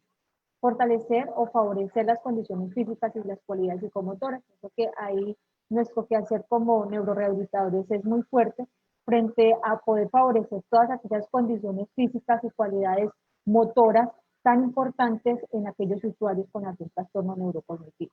Ya más adelante les mostraré cómo la evidencia de una u otra forma soporta la intervención de neurorehabilitación y de la actividad física terapéutica en aquellos usuarios con algún trastorno neurocognitivo. ¿Listo? Otro de los objetivos fuertes dentro de los procesos de neurorehabilitación son evitar esa desconexión con el entorno, fortalecer las relaciones sociales y digamos que otro de los pilares dentro de los procesos de neurorehabilitación es incrementar la autonomía de aquel usuario que se encuentra en un estado cognitivo leve o mayor. Y entre ellos está la autonomía frente a las actividades de la vida diaria y aquellas actividades instrumentales. Cuando hablamos de actividades de la vida diaria, sabemos por conocimiento de causa que se pierden aquellas actividades como aprender a comer, aprender a vestirse, aprender a veces hasta caminar, o aquellas rutinas dentro de las actividades básicas cotidianas que tenían inmersas en su diario vivir y se empiezan a perder. Entonces es como los procesos de neurorehabilitación trabajan fuertemente en compañía de un equipo multidisciplinario en abordar esta autonomía en cuanto a las actividades de la vida diaria, básicas cotidianas y las instrumentales. ¿Listo? También es importante ver cómo la neurorehabilitación, a través de todos esos pilares de motivación, aprendizaje motor, reaprendizaje motor, fortalecen o favorecen la autoestima y minimizan el estrés en compañía pues del trabajo que se hace desde el entrenamiento neurocognitivo. ¿Listo? ¿Cómo podemos hablar cuáles serían las estrategias, por decirlo así, de intervención de la neurorehabilitación dentro de los trastornos neurocognitivos? Hablamos que la neurorehabilitación es un pilar muy fuerte en el trabajo de estimulación cognitiva a través de aquellas intervenciones en actividades funcionales, también actividades de la vida diaria, actividades básicas cotidianas, actividades instrumentales, y también fuertemente trabajando en aquellas actividades terapéuticas bajo el ejercicio terapéutico dirigido en los procesos de neurorehabilitación. Entonces, si ven, los procesos, digamos, de intervención en actividad física no solamente es hacer ejercicio, sino que ese ejercicio tiene que ser un ejercicio físico dirigido, un ejercicio físico individualizado y que se vaya orientado frente a la actividad funcional y hacia el mantenimiento de aquellas condiciones físicas o motoras que se encuentra o que encuentra pues el usuario. Como lo hablaba la doctora, dentro de la parte de neuropsicología también se trabaja fuertemente la estimulación neurocognitiva, y entre los procesos de neurorehabilitación, digamos que somos otros profesionales que aportamos frente a esa estimulación. Decimos que esta estimulación es todo conjunto de técnicas que pretenden potencializar el conjunto de funciones cognitivas. Entonces, no solamente se trabaja, digamos, desde la parte cognitiva neuropsicológica, sino que la actividad física terapéutica es otra de los, digamos, de los pilares potenciales para poder estimular toda aquella estimulación cognitiva. La evidencia claramente lo establece, es como la actividad física terapéutica, el trabajo de las cualidades psicomotoras, el trabajo de todas esas acciones motoras permiten de una u otra forma reforzar la actividad cognitiva de un usuario dependiendo del ciclo vital. Entonces, veamos que la neurorehabilitación toma parte de la estimulación cognitiva a partir de las cualidades físicas y a partir de las cualidades psicomotoras para favorecer, digamos, esas digamos, situación en particular del usuario. Se ha mostrado que en aquellos pacientes que de una u otra forma se entrena diariamente o con un plan de intervención individualizado, se mejoran esas condiciones, esas características en las habilidades cognitivas, además de lentecer esas fases iniciales para poder hacer que ese deterioro de salud no se vea tan visible pues al pasar de los días. ¿Qué hace la neurorehabilitación? La neurorehabilitación es un pilar muy fuerte en los trastornos neurocognitivos que lo que permiten es mejorar esa fuerza y esa movilidad en los usuarios. Teniendo en cuenta lo que hablaba la neuropsiquiatra inicialmente, estos trastornos neurocognitivos generalmente suceden en aquella población, digamos, mayor a 65 años. Entonces, cuando tenemos una población mayor de 65 años, también vamos a tener unos riesgos, digamos, inmersos a sus características de la edad. Entonces, los procesos de neurorehabilitación no solamente trabajan dentro de aquella estimulación de cualidades psicomotoras y motoras para el mantenimiento de su capacidad física y adicionalmente a sus capacidades cognitivas, sino que entra fuertemente a trabajar en todos los aspectos de prevención frente a lo que puede generarse también como comorbilidad asociada a ese trastorno cognitivo. Entonces, que se trabaja entre los procesos de neurorehabilitación como componente también de prevención.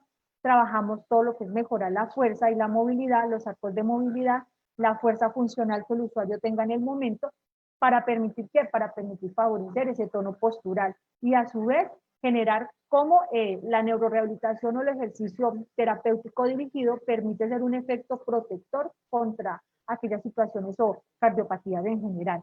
Regula también el peso, la glucemia y mejora también esa cualidad psicomotora que muchas veces en los adultos mayores se ven, digamos, muy propensa a desestabilizarse, que es el equilibrio. Ese equilibrio como tal, los procesos de entrenamiento, la idea es favorecerlos, es mantenerlos, es evitar un riesgo a caídas con el fin de que vayan a haber unas fracturas, que esas fracturas se nos vayan a complicar y nos vayan a deteriorar más el estado de salud de nuestro usuario. Entonces, digamos que los procesos de la actividad física terapéutica van más allá del estado cognitivo, sino que también juegan un papel muy importante en todo lo que es la prevención de situaciones comórbidas que se pueden asociar a un deterioro cognitivo que esté presentando nuestro usuario. A su vez, el ejercicio terapéutico dirigido mejora también la función respiratoria mejora la parte circulatoria y la parte cardíaca. Entonces es ver cómo nuestro usuario con algún deterioro cognitivo no solamente lo vamos a ver como aquel trastorno en las funciones ejecutivas, cómo se están afectando, sino que lo vamos a ver como un ser integral, es ver cómo aquellos componentes físicos y motores también son parte integral de nuestro usuario y cómo de una u otra forma un equipo terapéutico puede darle las herramientas para hacer que su calidad de vida mejore y su estado de salud, por lo tanto, esté en las mejores condiciones posibles. Digamos que ese efecto terapéutico que se trabaja a través del ejercicio terapéutico dirigido nos permite de otra forma trabajar contra la depresión, la ansiedad y nos va a mejorar las condiciones y las funciones cognitivas. Nos va a regular el apetito, el sueño y esa interacción social que es tan importante en la población adulta mayor va a favorecer como una estrategia terapéutica, no solamente para la actividad física, sino también para la interacción social que es tan importante para nuestros usuarios. Digamos que cuáles son esas actividades físicas terapéuticas con los usuarios que debemos tener. Digamos que son muchísimas, pero voy a nombrar algunas. Digamos que se puede trabajar acciones terapéuticas a través del ejercicio dirigido en alteraciones de la atención y la memoria, como el ejercicio terapéutico va orientado hacia acciones que nos van a favorecer aquellas predominios de atención y memoria. Nos van a trabajar en aquellas praxias, vamos a mejorar aquellas cualidades psicomotoras que tienen que ver con la orientación visoespacial, con todo lo que tiene que ver con la estructuración y la organización espacial, y nos van a permitir trabajar muchas cualidades psicomotoras como el equilibrio, el ritmo, la coordinación, las praxias globales, las praxias finas y la interacción social como un mecanismo protector de la situación de salud en particular en la que se encuentra nuestro usuario. ¿Qué es lo importante también identificar? Que la actividad terapéutica dirigida en los procesos de neurorehabilitación con aquellos usuarios con algún tipo de trastorno neurocognitivo deben ser individualizados, así como lo hablaba nuestra neuropsicóloga. Los procesos de actividad física terapéutica deben basarse también en baterías en cuanto a capacidades físicas de nuestros usuarios para saber cuáles van a ser las condiciones y cómo va a ser su plan de, digamos, de entrenamiento frente a la actividad terapéutica dirigida y cómo vamos a llevar a cabo ese plan de entrenamiento. Digamos que también se pueden hacer actividades grupales y las actividades grupales favorecen la interacción social, favorecen aquellos pilares fuertes dentro de los procesos de neurorehabilitación, que como lo mencioné antes, uno muy grande son la motivación y el reaprendizaje motor. Entonces, las actividades grupales también son válidas dentro de los procesos terapéuticos en neurorehabilitación con nuestros usuarios. ¿Listo?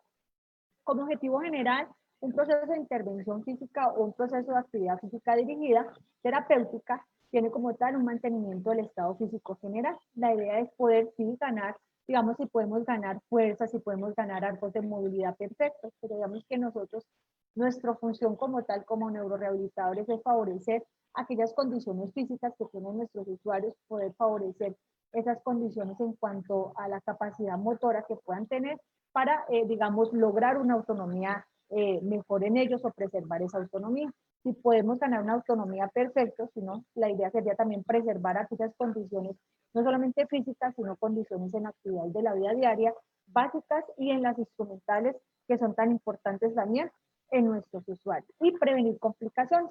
Lo hablaba al inicio y decía, bueno, un usuario que generalmente está mayor de 65 años también tiene ciertos factores de riesgo que se me pueden volver comórbidos frente a una situación como es el trastorno neurocognitivo. Entonces la idea como equipo neurorehabilitador es poder evitar que se puedan, digamos, presentar ciertas situaciones como una caída, como una atrofia muscular, como, digamos, dificultades respiratorias, como disminución en las cualidades psicomotoras, como pérdida del equilibrio, pérdida del ritmo, pérdida de la coordinación, ¿listo? Enlentecimiento de la marcha. Entonces, todas aquellas acciones motoras, la idea es poder identificarlas, poder identificar en qué estado se encuentran para poder favorecer esas cualidades psicomotoras y poderlas trabajar con el fin de que nos preserven una autonomía en nuestro usuario. ¿Listo? ¿Cuáles serían esos objetivos específicos que igualmente también trabajaríamos? Trabajamos mucho todo lo que tiene que ver con las cualidades psicomotoras en cuanto al ritmo, la coordinación, la fuerza, los arcos de movilidad articular, trabajamos el equilibrio, la marcha, la lateralidad, la estructuración espaciotemporal, el tiempo, el esquema corporal, las praxias finas, las praxias gruesas, que son tan importantes para el mantenimiento no solamente de la capacidad motora, sino aquellas condiciones sistémicas como lo que tiene que ver con el sistema cardiorrespiratorio, que son tan importantes en nuestros usuarios en nuestra edad y bajo estas condiciones. ¿Cuáles serían aquellos objetivos? Digamos que dentro de los procesos de neurorehabilitación se pueden trabajar muchas estrategias. La idea de poder trabajar estrategias con nuestros usuarios con algún tipo de trastorno neurocognitivo es poder trabajar a través de la vivencia, a través de la psicomotricidad y a través de programas individualizados, pero que vaya muy dados desde la motivación. Es muy importante que el usuario se sienta motivado frente a lo que esté haciendo y que lo que esté haciendo le guste y se sienta a gusto y acorde, que disfrute lo que hace. Vuelvo y lo menciono, los procesos de neurorehabilitación están muy ligados dentro de la motivación y dentro del aprendizaje motor. Si un usuario no se encuentra motivado, si un usuario no se encuentra feliz frente a lo que está trabajando y si no siente un bienestar frente a lo que esté realizando o ejecutando, pues difícilmente va a lograr como tal ese objetivo que nosotros queremos, que son los objetivos también de los procesos de neuroplasticidad. La idea de poder hacer unos procesos de neuroplasticidad con nuestros usuarios para que haya un enlentecimiento de esa pérdida de las funciones no solamente cognitivas, sino motoras, es que el usuario sienta agrado por lo que hace, se sienta motivado para lograr que ese reaprendizaje motor pues tenga el objetivo que nosotros queremos dentro de los procesos de neurorehabilitación. Pero para llegar a eso, pues les digo, el usuario se tiene que sentir motivado, se tiene que sentir a gusto frente a lo que hace, el ejercicio terapéutico tiene que ser acorde a lo que le gusta, a sus necesidades y muy orientados frente a la funcionalidad y frente a la autonomía, que es lo que queremos en nuestro usuario. ¿Cuál sería el objetivo de poder hacer un taller dentro de la psicomotricidad o talleres terapéuticos individualizados o talleres terapéuticos grupales? La idea es potencializar todo aquel tono muscular que me permita favorecer un control postural acorde para mi usuario y con el fin de que de evitar un riesgo a caídas como tal. Si yo mejoro el tono postural, si yo mejoro las condiciones de postura a través del ejercicio terapéutico dirigido, voy a evitar en cierta medida que haya un riesgo a caída. Ejercitar la marcha y el equilibrio, si bien vuelven y es como si esos objetivos nos permitieran de una u otra forma, es evitar que lleguemos a un riesgo a caída que complicaría de una u otra forma el estado de salud del usuario con un trastorno neurocognitivo.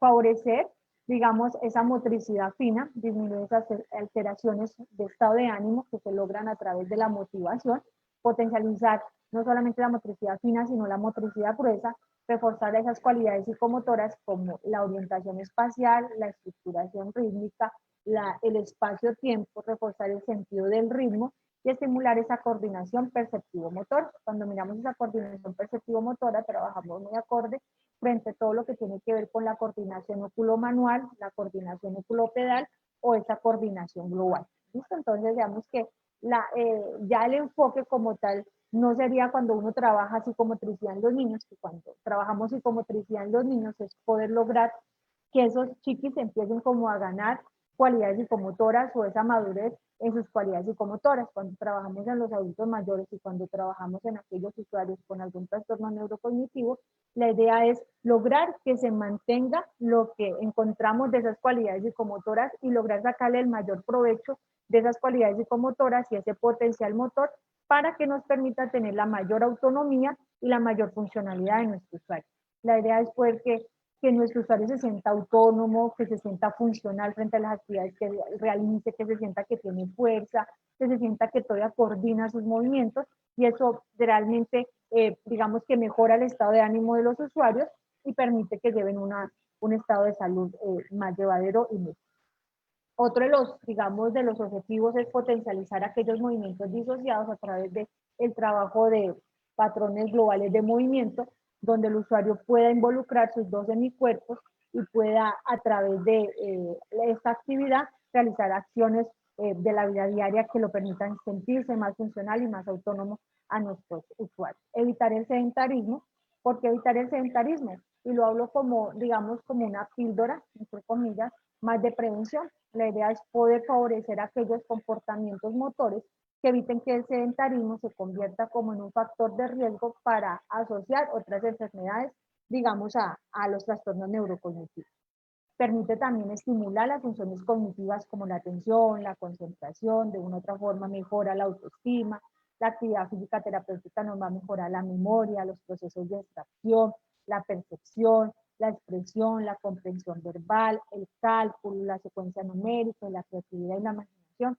Es como ver cómo toda aquella actividad terapéutica, como aquellos ejercicios, como aquella actividad dirigida entre los procesos de neurorehabilitación favorecen todos aquellos procesos neurocognitivos, como la capacidad física. El solo hecho de poder hacer ejercicio motiva a nuestro usuario, lo mantiene independiente, hay un proceso de motivación porque se siente muy funcional, se siente activo y además de su actividad física me va a favorecer esos trastornos, digamos que me va a favorecer ese trabajo cognitivo que está realizando el equipo interdisciplinar.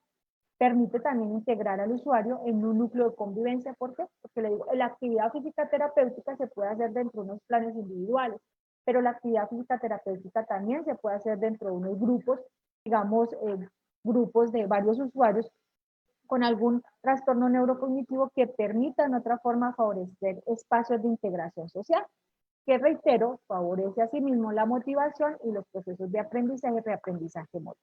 Y asimismo, la actividad física terapéutica me permite a mí identificar en el usuario a través de muchas baterías que manejamos dentro de los programas de neurorehabilitación, cómo se siente mi usuario, cuáles son sus potencialidades dentro de la parte motora y hacia qué cualidades psicomotoras o hacia qué capacidades motoras voy a empezar a trabajar basados, digamos, muy de la mano desde dentro de la funcionalidad. Para nosotros, como neurorehabilitadores, va muy de la mano la actividad física terapéutica, pero va de la mano de los procesos funcionales de mi usuario.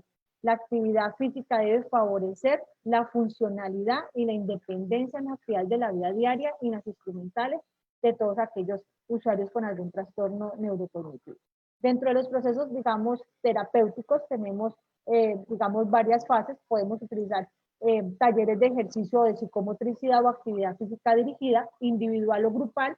Estas actividades físicas dirigidas pueden tener o tienen una fase inicial moderada o una fase, digamos, moderada avanzada. Y también hay programas, digamos, dentro de la actividad terapéutica dirigida y dentro de todos los procesos de neurorehabilitación para aquellos usuarios que se encuentran con una inmovilización prolongada, como lo llama la literatura. La literatura lo habla como una inmovilización prolongada o otra literatura lo habla como una movilización del paciente encamado. La idea es poder favorecer, digamos, planes de intervención en actividad física dirigida, terapéutica individualizada para aquellos usuarios que ya se encuentran en un estadio, digamos, más avanzado, donde se encuentren en una inmovilidad prolongada, con el objetivo de evitar complicaciones y evitar, digamos, futuros inconvenientes de salud, que es a lo que no queremos llegar. ¿Listo? ¿Cuáles son las recomendaciones que nosotros tenemos como plan de intervención dentro de los procesos de neurorehabilitación? Deben ser instrucciones muy cortas y muy simples, que el usuario pueda captarlas fácilmente y que no se le convierta en una situación incómoda, sino que por el contrario, el usuario pueda disfrutar de su actividad física dirigida. La idea es que él pueda disfrutar lo que esté haciendo, lograr que ese pilar de motivación sea un pilar fuerte para trabajar la alteración cognitiva. Si se convierte como en una angustia, pues vamos a tener como, digamos, un efecto contrario a lo que queremos lograr y a lo que realmente le estamos apuntando.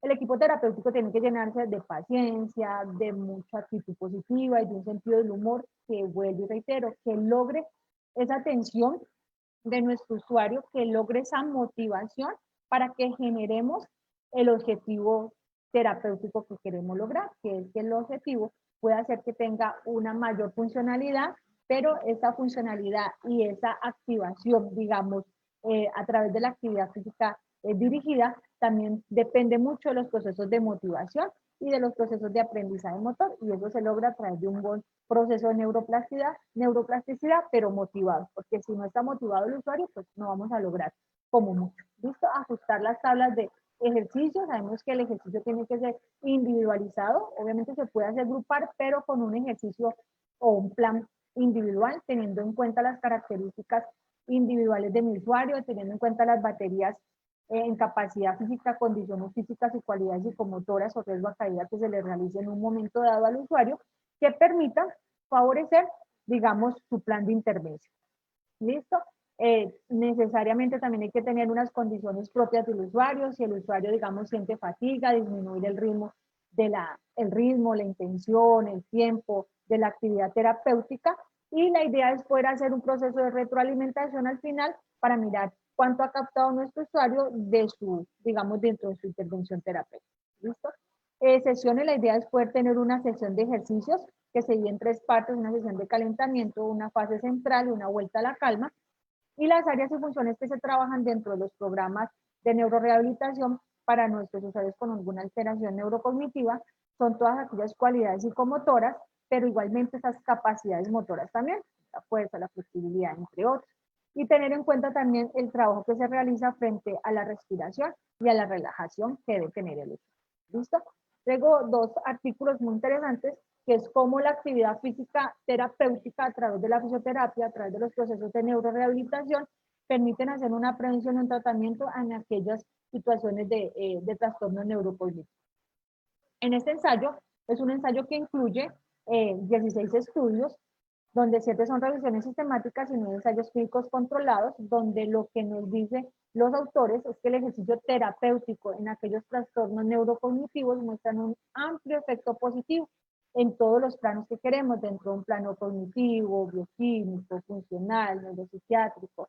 Entonces es como nos refuerza la literatura de que el ejercicio terapéutico dirigido a través de los procesos de neurorehabilitación, a través de la fisioterapia, van a tener solamente efectos positivos. Los efectos negativos, digamos que son inexistentes, o lo que puede generar es algún dolor musculoesquelético después de una rutina y después del proceso pues de adaptación al ejercicio. Digamos que todos los ejercicios o todos los planes de intervención en actividad física terapéutica dirigida van a tener una fase donde inicialmente van a tener un dolor musculoesquelético, pero igual después de su proceso de adaptación, obviamente van a disminuir esos, digamos, ese efecto adverso. ¿Listo? Decimos que los ejercicios, o este artículo nos define como la mayoría de las revisiones que se realizan en el artículo, nos dice que se debe orientar las actividades terapéuticas dirigidas en usuarios con algún trastorno neurocognitivo, desde el ejercicio aeróbico, desde las cualidades psicomotoras, como las actividades del equilibrio fuertemente, y en aquellos ejercicios orientados a todo lo que tiene que ver con la actividad funcional. Entonces, la literatura nos refuerza nuestros procesos de intervención en los trastornos neurocognitivos, como nosotros debemos trabajar procesos individualizados en nuestros usuarios, favoreciendo la capacidad física, y que esa capacidad física queremos mejorarla a través del entrenamiento de la resistencia, a través de actividades psicomotoras y a través de actividades orientadas hacia actividades funcionales. Entonces va muy ligado que no solamente es la capacidad física o la actividad física dirigida que puede hacer nuestro usuario, sino cómo esa capacidad física tiene que ir muy de la mano de la activación de actividades funcionales, actividades de la vida diaria, actividades básicas cotidianas, y por qué no empezar a proyectar o tener una proyección frente a aquellas actividades instrumentales que de una u otra forma se convierten en factores protectores de nuestros usuarios. ¿Por qué? Porque se convierten en factores motivacionales. Entonces la idea también es proteger a nuestro usuario con lo que le gusta, con lo que él disfruta, y a través de ese disfrute es donde también se va a generar más aspectos positivos dentro de su rehabilitación neurológica. Listo, tenemos otro artículo donde efectos de la actividad física sobre el deterioro cognitivo y la demencia, y miramos cómo se revisaron un total de 256 artículos y 19 artículos en categoría 1, de los cuales 13 fueron rastreados por medio de revisiones sistemáticas y 34 en categoría 2 y 202 en categoría 3. Entonces miramos que se hizo una revisión muy interesante, donde se utilizaron unas muy buenas bases, digamos, de datos, que nos permite identificar varios temas, digamos, que nos refuerza cómo la actividad física, cómo los procesos de neurorehabilitación a través del ejercicio terapéutico dirigido, individualizado, nos permite reforzar y nos permite favorecer todos esos aspectos neurocognitivos en nuestros usuarios con alguna demencia o alguna alteración neurocognitiva. Entonces, mire, voy a permitirme leer algunos. Dice: la prevención de la pérdida de independencia mediante el ejercicio PRIE, un ensayo clínico piloto en adultos mayores con demencia, con un muy buen nivel de evidencia, un 2 menos, y un nivel de recomendación de D, pero podemos encontrar también como un artículo denominado el efecto de caminar y la suplementación de vitamina B en la calidad de vida en adultos que viven en una comunidad con deterioro cognitivo leve, un ensayo controlado y aleatorizado, tiene un muy buen nivel de evidencia, con una recomendación de nivel A. Entonces, empezamos a identificar cómo la literatura de una u otra forma favorece o refuerza la actividad física dirigida y los procesos de neurorehabilitación dentro de nuestros usuarios, y cómo el ejercicio físico y cómo el mantenimiento de unos estados, digamos, saludables, como no solamente la actividad física, sino la dieta, digamos que el sueño, el caminar, permiten de una u otra forma favorecer esos procesos de neurorehabilitación en nuestros pacientes con algún deterioro neurocognitivo. La actividad física, dieta y riesgo de enfermedad de Alzheimer, con un nivel de evidencia de 2 más y un nivel de recomendación de ver.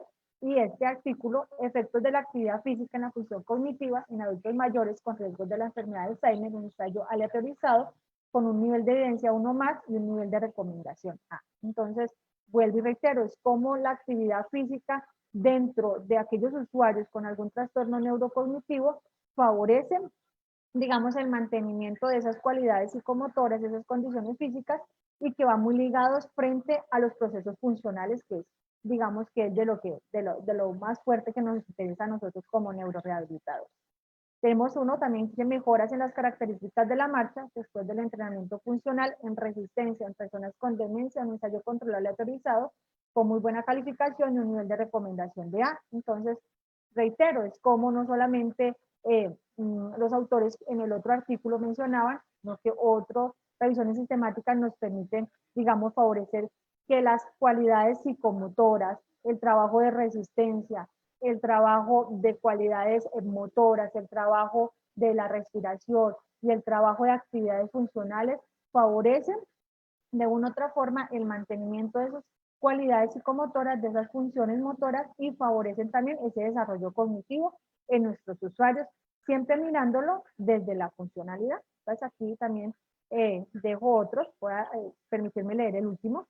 Dice, predictores para mantener la función cognitiva en adultos mayores, y dentro del artículo nos habla de cómo la actividad física dirigida nos permite favorecer esa función cognitiva en nuestros usuarios con algún trastorno neurocognitivo. Entonces, es como los procesos de neurorehabilitación y cómo los procesos dentro de la actividad terapéutica dirigida y la actividad física no solamente me van a favorecer como pilares protectores frente a favorecer condiciones físicas, sino que esas condiciones físicas también me van a favorecer el mantenimiento o el trabajo de esas condiciones cognitivas, y cómo esas condiciones cognitivas sumadas a la condición física me van a sumar y me van a potencializar el accionar de esas actividades de la vida diaria, de esas actividades básicas cotidianas y esas actividades instrumentales que en lo último es lo que quiero con mi usuario. Yo quiero un usuario que se sienta motivado, que se sienta feliz, que se sienta acorde, que sienta que su proceso es un proceso más llevadero dentro de los procesos de motivación, y que la actividad física va a ser digamos, un pilar protector de su estado de salud. Entonces, termino aquí mi intervención dándole parte pues al doctor Martí, que sé que nos va a reforzar muchísimo sobre todo lo que tiene que ver con la actividad física y los niveles de evidencia, y cómo la actividad física de una u otra forma nos favorece en los procesos cognitivos en nuestros usuarios. Muchísimas gracias y quedo a espera de cualquier duda que tenga. Diana, mil gracias por tu conferencia, fue excelente. Cabe resaltar que la doctora Diana Marisa Quiguanás tiene un magíster en neurorehabilitación, es docente de la Universidad Santiago de Cali y tiene un PhD en educación inclusiva. Quienes nos están escuchando en este momento, tenemos proyectos para realizar futuras conferencias con Diana y con Martín Bonilla, que continúa ahora, para hablar de marcha en algunas patologías neurológicas. Aprovechando que ella tiene un gran proyecto con clínica de marcha con la Universidad de Santiago de Cali. Entonces ahí aprovecho para adelantarles algo de futuras conferencias. Gracias, Diana. Le damos la bienvenida a Martín Bonilla, que es nuestro especialista en medicina del deporte con énfasis en enfermedades neurológicas. Nos apoya en todas nuestras conferencias. Martín, ¿nos estás escuchando? Quítale por favor el audio probablemente al Facebook, hace eco. Muy bien. Y puedes ya compartir tu pantalla para quienes nos están viendo. Quienes están allí de pronto se están preguntando, oiga, no pude asistir, ¿qué hacemos para la conferencia? Nos han preguntado varias personas que probablemente por inconvenientes de de obligaciones en el trabajo u otras actividades no pudieron asistir, la conferencia va a quedar grabada en el canal de YouTube, ¿sí? Nuestro canal de YouTube, simplemente es entrar a YouTube y colocar Instituto Neurológico del Pacífico, donde podrán acceder a todas las conferencias que hacemos los viernes. Bienvenido, Martín, ahí te dejo para que continúes. Listo, muchas gracias. Buenas noches para todos. Martín. ¿Sí? ¿Me escuchan? Sí, Martín. Bueno, vamos a hablar sobre los beneficios del ejercicio. Quise llamar a mi presentación como más ejercicio, más mente sana, como prevención en las demencias. Un aviso importante que debemos llevarnos para nuestras casas es que el ejercicio es fundamental para esa prevención de demencia. Los estudios nos hablan de que si tenemos un hábito activo, es decir, hacemos ejercicio, actividad física por más de 5 años, nos va a mejorar una capacidad cognitiva y funcional y nos va a reducir ese riesgo de presentar demencia en las diferentes edades pues, que nos menciona la doctora Nelsi. También los estudios han demostrado que en adultos mayores, hacer ejercicio les va a aumentar en el puntaje en los test mentales. Es decir, hay unos test que nos han mencionado en charlas anteriores que nos pueden orientar a ese paciente tiene riesgo o ya tiene demencia. Y el ejercicio pues, nos va a aumentar ese porcentaje y nos va a disminuir ese riesgo. ¿Puedo prevenir la demencia? La respuesta es que sí. Si vemos estas enfermedades, son las enfermedades crónicas que más se presentan en nuestros adultos mayores, que son las que más riesgo tienen de presentar demencia. La hipertensión en un 2% de riesgo de presentar demencia, la diabetes, el sedentarismo. Y si vemos el ejercicio como ese medicamento que prescribimos y que tiene efecto y contraindicaciones, que debe ser individualizado, va a impactar en cada una de estas enfermedades crónicas. Cómo podemos bajar los niveles de tensión arterial con el ejercicio, control del peso con el ejercicio, control de los niveles de azúcar en sangre con el ejercicio y el ejercicio como una píldora importante en la cesación de dejar de fumar. Y si vemos todas estas patologías crónicas van a generar una inflamación a nivel cerebral que nos va a llevar a presentar demencia. Y si vemos en este estudio, una revisión sistemática en un metaanálisis, que cogieron más que todo 18 estudios retrospectivos y miraron que las personas en edades adultos jóvenes, es decir, entre los 20 a los 45 años, casi 50 años, que tenían un comportamiento sedentario, es decir, que eran gorditos, que no hacían actividad física o ejercicio, que fumaban, al llegar a la edad de los 70 años, todos mostraron que tenían riesgo de demencia o ya tenían una demencia, cualquier tipo de demencia, como lo mencionaba la doctora, ¿no? Tanto vascular, demencia tipo Alzheimer o otras demencias. Entonces, la importancia de que desde edades tempranas, idealmente desde los niños, procuremos tener hábitos de vida saludable como hacer actividad física o ejercicio.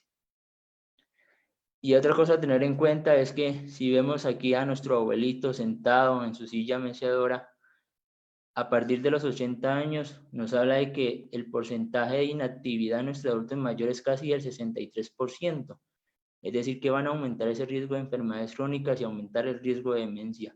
Si estamos activos, es decir, si hacemos más de 45 horas a semana, es decir, si salimos a caminar, si salimos a trotar, si hacemos actividades en la casa como lavar o cosas así por más de 1 hora, nos van a prevenir el riesgo.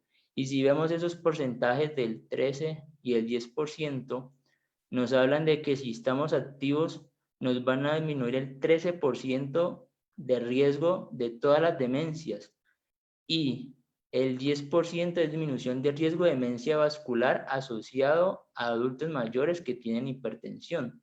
Entonces, si vemos, es importante el ejercicio en nuestros adultos mayores. Y otra es que dependiendo de la intensidad del ejercicio, es decir, si lo hacemos muy leve, muy moderado, muy alto, nos va a mejorar la capacidad de la memoria. Se habla de que a medida que aumentamos en tiempo, en horas del ejercicio, esta memoria en el trabajo, la memoria inmediata va a mejorar porque nos va a activar zonas a nivel de la corteza cerebral que van a estar mucho más activas y va a mejorar nuestra cognición y por ende nos va a disminuir ese riesgo de presentar demencia solamente con ir aumentando la intensidad del ejercicio. Y si vemos sobre el efecto del ejercicio en la calidad de vida, pues nos va a haber mejoría en ese patrón de sueño, como todo, como importante en la demencia que puede presentar nuestros adultos mayores, aumento en los metros recorridos en una caminata de 6 minutos. Esta es una prueba muy sencilla, donde ponemos a nuestro paciente a caminar 30 metros durante 6 minutos y miramos cuántos metros recorrió en ese tiempo. ¿Qué se ha demostrado? Que en los pacientes, en la población normal, que recorren menos de 300 metros, aumenta ese riesgo de mortalidad por cualquier enfermedad cardiovascular. Y eso está asociado a que van a tener menos velocidad en la marcha, es decir, van a ser más dependientes, y al ser más dependientes, pues esa disminución de la mortalidad pues, no va a ser la adecuada. Por eso es importante que si hacemos ejercicio, aumentar esos metros recorridos, es decir, que hagamos más de 300 metros en una caminata de 6 minutos, nos va a disminuir esa mortalidad, vamos a ser más independientes en nuestra etapa de adulto mayor y por obviamente va a mejorar la velocidad de la marcha. Hay que recordar que los adultos mayores que se le hace este test tan sencillo, si tienen una velocidad de la marcha menor de 1 metro sobre segundo, se habla que esos adultos mayores no son capaces de pasar una calle. Entonces obviamente tienen mayor riesgo de que sean atropellados, mayor riesgo de independencia, mayor riesgo de caídas, como lo mencionaba en la charla anterior la doctora. Cosa importante con también a llevarnos a la casa es el ejercicio como el pilar en el cerebro. Los pacientes hipertensos que no están controlados tienen riesgo de presentar demencia vascular. La hipertensión no controlada va a llevar a nivel de nuestro cerebro que haya zonas que se infarten, zonas que ya no funcionen, y el flujo a nivel de esas arterias cerebrales disminuye, es decir, que haya una obstrucción como lo vemos aquí en nuestra gráfica. Y por ende, que esas son nuestras neuronas, esas conexiones que nos permiten tener pensamientos, que tener memoria, se vayan perdiendo y nos lleven a aumentar ese riesgo de demencia vascular. ¿Qué se ha demostrado? Que el ejercicio, independientemente del tiempo, así empecemos muy poquito, 10, 5 minutos, ha demostrado que en esos pacientes hipertensos, esa obstrucción, es decir, este aumento aquí pues del grosor se puede llegar a disminuir, esas conexiones neuronales van a aumentar, va a aumentar también la producción de nuevos vasos a nivel cerebral y esas zonas que están que se han infartado no aumenten. Por ende va a llevarnos a que no presentemos demencia vascular y va a aumentar nuestra capacidad cognitiva y nuestra capacidad de la memoria. Entonces es importante que nuestros pacientes con hipertensión realicen ejercicio. Este cuadro básicamente nos habla de esa demencia tipo Alzheimer y cómo vemos que el ejercicio cardiovascular, o lo que popularmente la gente conoce como ejercicio aeróbico, el ejercicio de fuerza o el entrenamiento físico en diferentes estadios de demencia tipo Alzheimer, pues nos va a mejorar la función motora, va a ser más dependiente, nos va a mejorar la función de ejecución, es decir, la capacidad de memoria, y por ende vemos que idealmente ese ejercicio debe ser combinado a todos nuestros pacientes y si queremos prevenir, en este caso la demencia, debemos hacer ejercicio aeróbico, es decir, cardiovascular y ejercicio de fuerza, idealmente todos los días. Pero sabemos que el ejercicio debe ser individualizado y debemos tener ciertos acondicionamientos allí para tener en cuenta.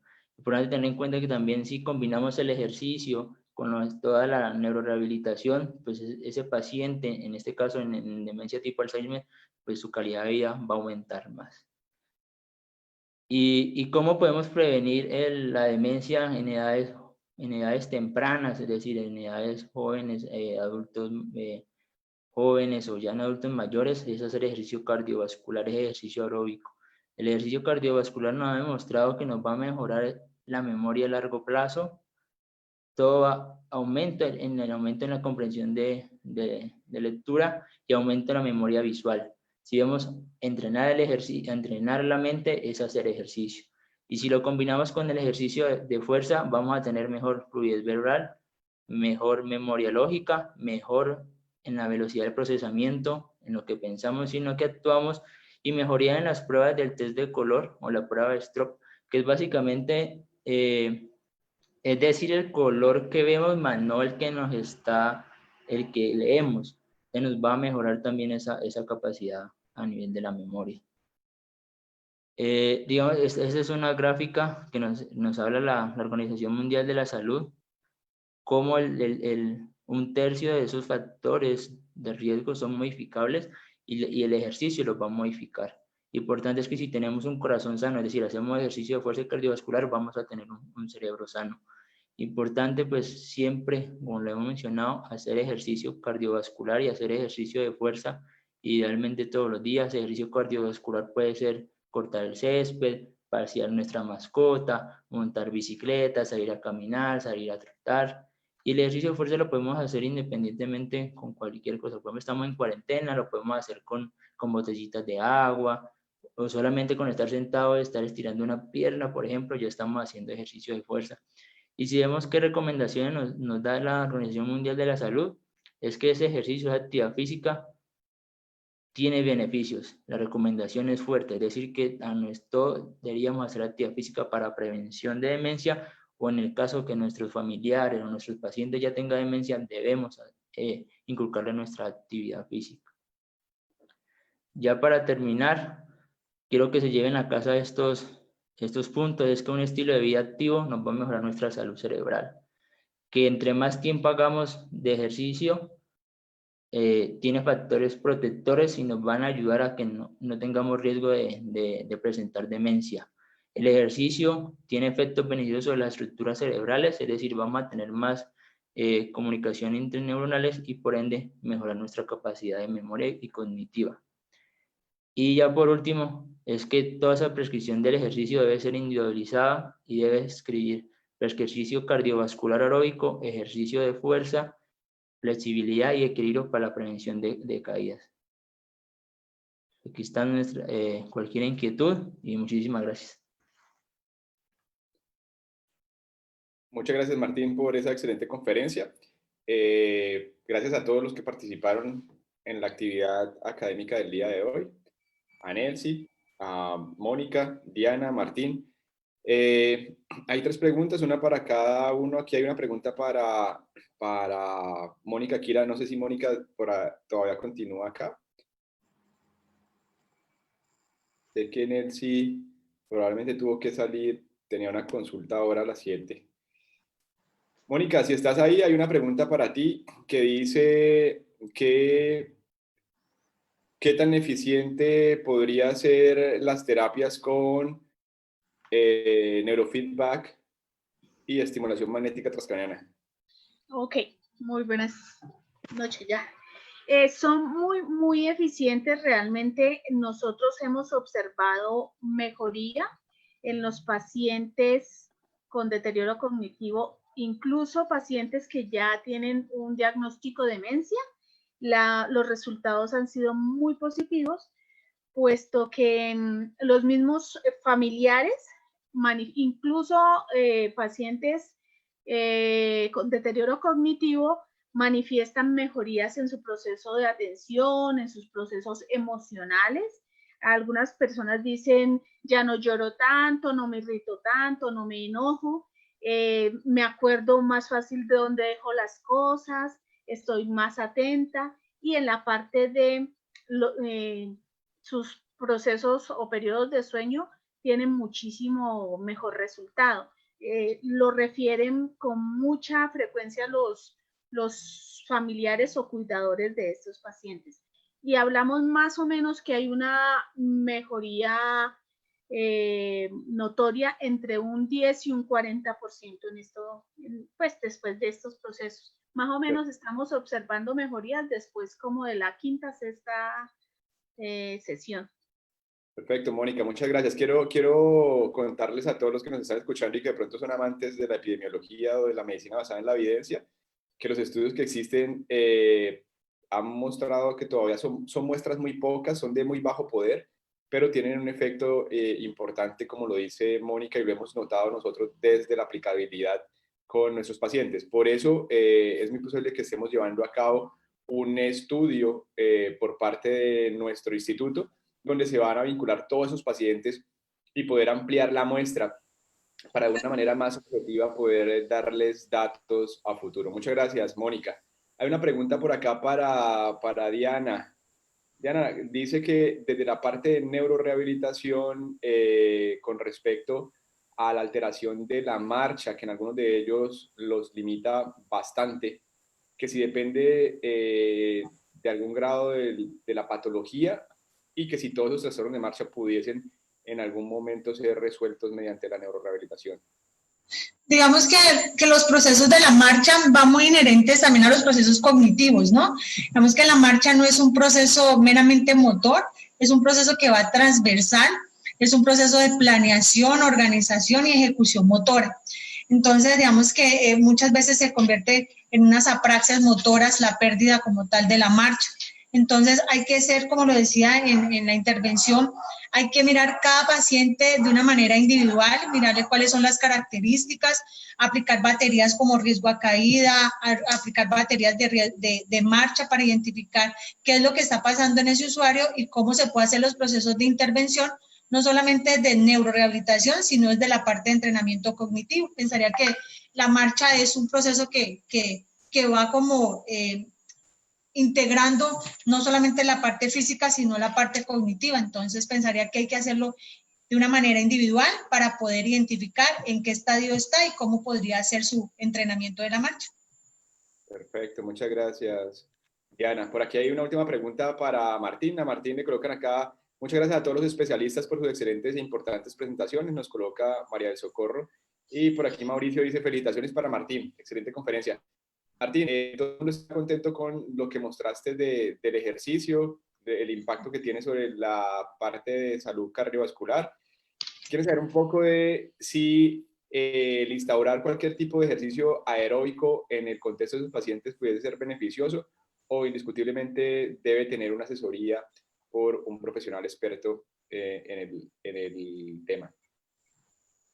Digamos que el ejercicio idealmente debe ser individualizado. Sí, hay que mirar los factores de riesgo que pueda tener este paciente. Pues si entramos en un mundo ideal y que solamente tiene demencia, le diría que listo, sí, hagamos el ejercicio cardiovascular. Pero si vemos nuestra población adulta mayor, muchos de esos pacientes tienen demencia, tienen hipertensión, tienen diabetes, tienen otras comorbilidades. Entonces cada patología debe ser estudiada de la mejor manera y así la prescripción del ejercicio como tal. Pero sí es indiscutible que el ejercicio debe ser el pilar en el tratamiento no farmacológico de nuestros pacientes con demencia. Sí, la recomendación es que, como le dije en la última diapositiva, no es solamente el ejercicio cardiovascular, el ejercicio aeróbico, sino también combinarlo con ejercicio de fuerza, de flexibilidad o equilibrio, porque como avanzamos en edad, nuestra propiocepción, es decir, ese equilibrio que si cerramos los ojos no nos vamos para los lados, eso va aumentando y nuestros adultos mayores pues tienen mucho más riesgo de caída. Y si en el peor de los casos nuestro paciente con demencia tiene osteoporosis y se nos cae, pues la fractura probablemente no vaya a considerar mejor, se vaya a volver más inactivo y si tiene patologías crónicas, pues obviamente esa hipertensión se nos va a descontrolar. Pero sí creo que el ejercicio es un medicamento, como todo medicamento, como conocemos, tiene sus efectos, tiene sus beneficios, tiene sus contraindicaciones, tiene sus interacciones, entonces sí es importante una previa valoración y hacerle unas diferentes pruebas físicas para mirar cómo sería la adecuada prescripción de ese ejercicio. Perfecto, Martín, muchas gracias. Bueno, muchas gracias a toda nuestra audiencia, gracias nuevamente a nuestros conferencistas. Dejarles claro que el manejo de cada paciente, como lo han dicho todos, es de manera individualizada. Ojalá sea por grupos multidisciplinarios. No hay una, digamos que intervención más efectiva que la otra. Es un conjunto de intervenciones lo que va a permitir que cada uno de nuestros pacientes tenga un mejor desenlace. No siendo más, hasta aquí los acompañamos. Muchas gracias y hasta la próximo viernes. Chao, que tengan buen fin de semana. Gracias. Hasta luego. Feliz noche. Chao. Chao. Para todos.